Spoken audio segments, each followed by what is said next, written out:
Министрлер кабинетинин төрагасы Акылбек Жапаров Нарын облусуна болгон жумушчу сапарынын алкагында Куланак гидроэлектростанциясынын курулушу менен таанышты. Биздин жергиликтүү инвесторлор биринчи жолу ГЭСтерди кура баштаганына кубанычтамын деген Жапаров, Кыргыз Республикасынын гидроэнергетикасы боюнча ишке ашырыла элек ири потенциалын эске алуу менен ГЭС куруунун маанилүүлүгүн белгиледи. Сама станция будет вот здесь. На первом этаже мы лабораторию свою ставим. Бул жерде Кыргызстандагы жок лаборатория коет и по бетону, и по грунтам. Ошондой эле иш сапарынын алкагында Министрлер кабинетинин төрагасы Ат башы гидроэлектростанциясын реконструкциялоо долбоорунун расмий аяктоо аземине катышты. Жапаров өз сөзүндө реконструкциялоо аяктагандан кийин кубаттуулугу 40 мегаваттан 45,7 мегаваттка чейин жогоруларын, анын иштөө мөөнөтү 25-40 жылга жетерин жана бул Ат башы ГЭСинин аймак үчүн маанилүүлүгүн белгиледи. Ошондой эле ал 2022-жылы энергетика тармагын өнүктүрүүгө 15 миллиард сом бөлүнгөндүгүн кошумчалады. Биз азыр Садыр Нуркожоевичтин командасы өлкөнү туруктуу өнүгүүгө карай алып жөнөдүк. Элибиздин саны 7 миллиондон ашты. Ири ишканалар ишке кире баштады. Бизге кубаттуулуктар 2-3 эсе көп керек болууда. Кыргызстанда бир жылда мисалы 2022-жылы 15,9 миллиард саат керектелсе, ал эми 2023-жылы 17 миллиард киловатт электроэнергия керектелет. 7 ири 20-дан ашык чакан ГЭС, 2 чоң ТЭЦибиз өндүргөн электроэнергиясы таптакыр эле жетпей калды. Дефицит бүгүнкү күнү 2,8 миллиард киловатт турат. Биз ошону импорттан сатып алып жатабыз. Ошондуктан Садыр Нуркожоевич энергетикага өзгөчө көңүл бурууда. Белгилей кетсек, долбоорду ишке ашырууга 25 миллион АКШ доллары бөлүнүп, анын жүрүшүндө бардык электромеханикалык жабдууларды реконструкциялоо жана модернизациялоо иштери аяктаган. Бүгүн Жогорку кеңештин жалпы жыйынында Жаныбек Абиров мандатын тапшыргандыгына байланыштуу Жогорку кеңештин депутаттарына ыраазычылык иретинде кайрылуу жасады. Анда ал жаңылып калгандыгын баса белгилеп, болуп өткөн чырлуу окуядан кийин Жогорку кеңешти да ыңгайсыз абалга койгонуна кейиди. Бул чечимди кабыл алуу оңойго турган жок.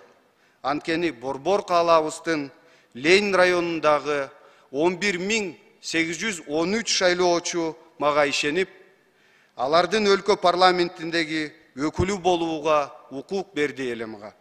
Тилекке каршы болуп өткөн окуядан кийин Кыргыз Республикасынын Жогорку кеңешинин депутаттын кызматын мындан ары аркылуу моралдык баалуулуктарга каршы келип калмак. Урматтуу депутаттар, ар бириңиздер менен таанышканыма кубанычтамын жана чогуу иштешкениме абдан сыймыктанам. Жалпыңыздардын алдыңыздарда дагы бир ирет Аргенден жана анын үй бүлөсүнөн, жакындарынан, ошондой эле мага ишеним көрсөткөн шайлоочуларымдан жана командамдан жана менин үй бүлөмдөн чын жүрөктөн кечирим сураймын. Сиздер менен биротоло коштошпоймун.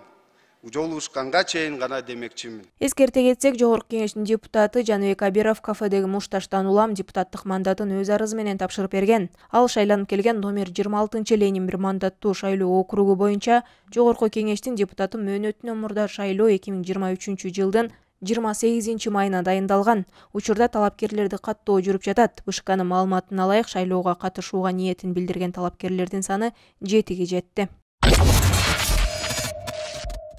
Бүгүн Жогорку кеңештин 5-апрелиндеги жыйынында депутат Тазабек Икрамов пирамида жана 5-каналдар жоюлуп жаткандыгына байланыштуу ал жакта иштеген кызматкерлерин жумуш менен камсыз кылууну суранды. Депутат мамлекеттик телеканалды жабуу чечимин Министрлер кабинети кабыл алгандыгын, жумушсуз калган адистерге шарт түзүп берүү керектигин белгиледи. 5-канал дегенди жабабыз деп ушундай бир өкмөт тараптан Алмаз Акынжанович элдерге шарт түзүп беришибиз керек. Элдер айтып атат, бекинип алып, кайсы закондорду, кайсы мыйзамдарды кабыл алып атасыңар депчи. Ушу маселени карап бериңиздер. Ал жерде 30 жылдан бери иштеген чоң бир коллективди дагы жок кылып үрбөй, кармап калып, урматтуу төрага өзүңүз бир контролго алып, бир парламентти жалпы региондорго көрө турганга бир мүмкүнчүлүк түзүп берсек жакшы болот эле. Ушуну 5-канал боюнча да бир карап иштеп аткан ушунчалык бир адамдар бар. Алардын мээнетин дагы эске ала кетишибиз керек. Ушуну карап берсеңиз протоколдук тапшырма берет элем. Кошумчалай кетсек, 4 апрелде Жогорку Кеңештин бюджет, экономикалык жана фискалдык саясат боюнча комитетинде Маданият, маалымат, спорт жана жаштар саясаты министринин орун басары Чыңгыз Эсенгулу уулу 5 канал жана Пирамида телеканалдары банкрот болгондугуна байланыштуу жоюла тургандыгын билдирген. Ал эми ага чейин 5 каналдын кызматкерлери бийлик өкүлдөрүнө кайрылып, ондогон жыл тарыхы бар телеканалдын жабылып калуусуна жол бербөө керектигин белгилешкен болчу. Бүгүн 5 апрелде Жогорку сот 13 жаштагы кызды зордуктоого шектелип кармалган милиция кызматкерлерине өкүм чыгарды. Соттун чечимине ылайык 6 жылга кесилген милиция кызматкеринин жаза мөөнөтү 7,5 жылга өзгөртүлдү. Калган 2 айыпталуучуга карата шаардык сот чыгарган чечим күчүндө калды. Жактоочу Тимур Султанов Жогорку сот 13 жашар кызды зордуктагандарга жумшак өкүм чыгарып койгондугуна нааразы болду. Данное решение является, к сожалению, окончательным, обжалованным не подлежит. Но, тем не менее, мы разочарованы этим решением. Как вы уже знаете, городской суд значительно сократил сроки, и сегодня Верховный суд принял такое решение. Нами также было отмечено, что при занижении этих сроков городской суд учитывал смягчающие обстоятельства, как наличие во вине несовершеннолетних детей и так далее. То есть мы в этом случае в Верховном суде говорили о том, что смягчающие обстоятельства не должны были быть приняты во внимание, ввиду того, что они обвиняются в совершении особо тяжкого преступления, и необходимо учитывать характер, степень, тяжесть совершенного преступления, а также последствия. Балдар укугун коргоочулардын лигасы коомдук фондунун башчысы Назгүл Турдубекова кордукка кабылган кыздардын укугу тебеленип жаткандыгын айтып, соттун чечимин сындады. Экиси кыскартып коюшту. Бул абдан өкүнүчтүү. Ушу жыныстык зомбулукка кыйноого дуушар болгон кыздын укугу толукталган жок. Себептеген жана күнөөкөрлөр мындай жоопкерчиликтен башын тартып кетишти да. Негизи Кыргызстанда мейли ушу укук коргоо системасы болобу, сот системасы болобу, ошонун чегинде балдарга каралып аткан иш-чаралар эгерде балдардын кызыкчылыгын мындай коргобой келсе, анда сөз түрүндө ошо потенциалдык кылмышкерлер, ошо кылмыш кылган адамдар деген алар ушинтип мындай коркпойт да, мыйзам иштейт экен. Мен эмне болсо мындай кылмыш балдарга кол салсам болот экен, кыз балдарга кол салсам болот экен, башымды этсе баары бир эле мен кутулуп кетем. Коррупция аркылуу деген мен ушундан кутулуп кетем деп эле коркпогон үчүн ошон үчүн Кыргызстанда акыркы учурда зордук, зомбулук деген 2-3 эсе көбөйүп кетти.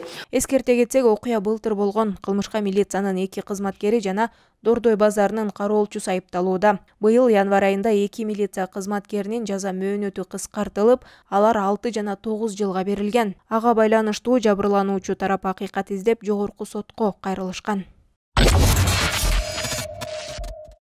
Кара Балта шаарынан адам өлтүрдү деген шек менен издөөгө алынган жаран Казакстанга качып баратканда кармалды. Бул тууралуу Чүй облустук жол кыймылынын коопсуздугун камсыздоо башкармалыгынын басма сөз кызматы билдирет. Маалыматка ылайык 4 апрелде саат 22:40 чамасында Жайыл райондук ички иштер бөлүмүнө Кара Балта шаарынын Коммунист көчөсүндө жайгашкан Аладдин караоке кафесинен 27 жаштагы жарандын сөөгү жаткандыгы тууралуу маалымат түшкөн. Кылмыш иши козголуп, шектүү издөөгө алынган. Ал бүгүн 5 апрелде болжол менен түнкү саат 3:00 кыргыз-казак чек арасындагы Чалдыбар пунктунан өтүп бара жатканда кармалган. Шектүү Сокулук районунун 32 жаштагы тургуну экендиги аныкталып, тергөө бөлүмүнө жеткирилген. Учурда тергөө иштери жүрүп жатат.